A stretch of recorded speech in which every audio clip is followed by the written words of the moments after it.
Hello everyone, it's Mike Lazar here. Welcome back to the channel. And your practice is inefficient.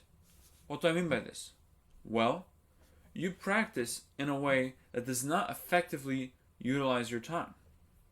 We have such limited time throughout our days, so why not practice in a way that keeps our time efficient? So, here's what you should do. The biggest issue that most musicians fall into is only practicing what they know.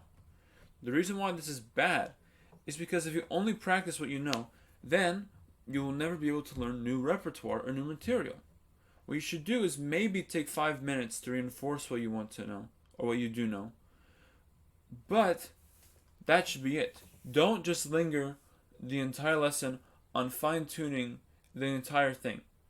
That doesn't really work because you end up missing the entire piece just to perfect one section of it. Even if it's not perfect, it's not good for you to go and just linger on one section of the piece when you have the rest of the piece to learn. So, how do you fix this? Well, you should start your practice by playing what you don't know. If you start by having the discipline to just go out and say, I'm going to play what I don't know, so you don't get the satisfaction of kind of playing things you do know, then you're going to have the entire, basically you're just going to set yourself for discipline, which is a good thing. So you want to treat your practice like a puzzle. A piece of music is a bunch of individual parts that fit together to create a giant picture, right? So each individual section or measure or phrase is a piece of the puzzle. What you have to do is figure out the piece of each puzzle and then slowly put them together. You don't just want to just throw all the pieces together and just kind of fumble through the piece, because that's not really going to help you. All that's going to do is reinforce bad technique and errors. So you want to take each thing and treat it like a puzzle. Now, what do I mean by this? First, you want to figure out the phrasings of each piece. You want to figure out where's the melody, where's the harmony, where's the thing I want to bring out, where's the thing I don't want to bring out. All right. Once you identify that, then identify, or at least play each voice, not just hand, but each voice by itself. So you want to basically make sure you understand the vocal purpose of each line. All right. And once you do that, maybe figure out the harmonic structure of each line. All right. Once you take all these pieces together, then you can start figuring out fingerings. If you're playing piano, for example, maybe start figuring out different issues. Maybe the piece has a huge stretch, and you have to figure out, how do I want to attack these notes that is correct? Maybe the piece has a couple interchangings between the hands. How do you want to coordinate that? You want to treat each of those individual sections like a puzzle. So, once you actually get this stuff done, you actually get these pieces fixed and put together nicely in a way that makes sense, then see how it fits with pieces next to it. If it doesn't fit with the phrase behind it, with the phrase after it, then figure out what's wrong. Maybe it's not the fact that you didn't do it right. Maybe it could be that you're getting nervous and you're having too much hand weight. Maybe you need to shift how you weigh your arms or how you balance your hands. Maybe for vocals, it could be, how do I want to transition my voice between this high note and this low note?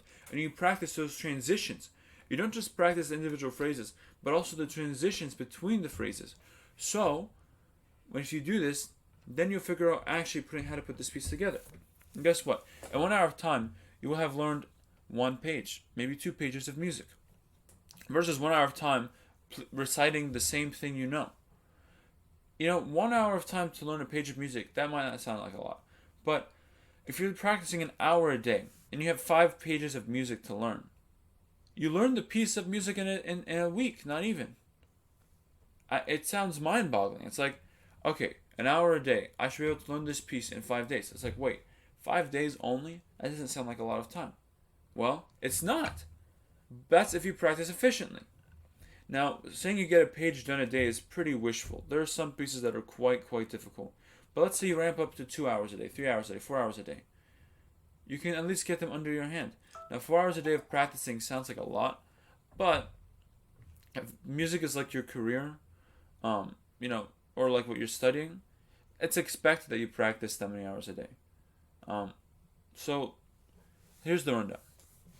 In summary, don't practice what you know. Start by practicing what you don't know. Treat what you don't know like a puzzle that you have to solve. Each individual piece fits together. Then, you have to fine-tune each individual piece so it's good. Then you match the pieces together. If the pieces don't match, find a way to get them to match. Alright? If you find a solution that works, that means that you've just figured out the puzzle. And then, once you have all the puzzles together, all the puzzle pieces together, the entire picture is done. Alright? So, this is essentially how you practice efficiently. Alright? I hope you found the video helpful. If you did, I'd greatly appreciate if you liked and subscribed. Other than that, I'll see you on the next one, and have a great day.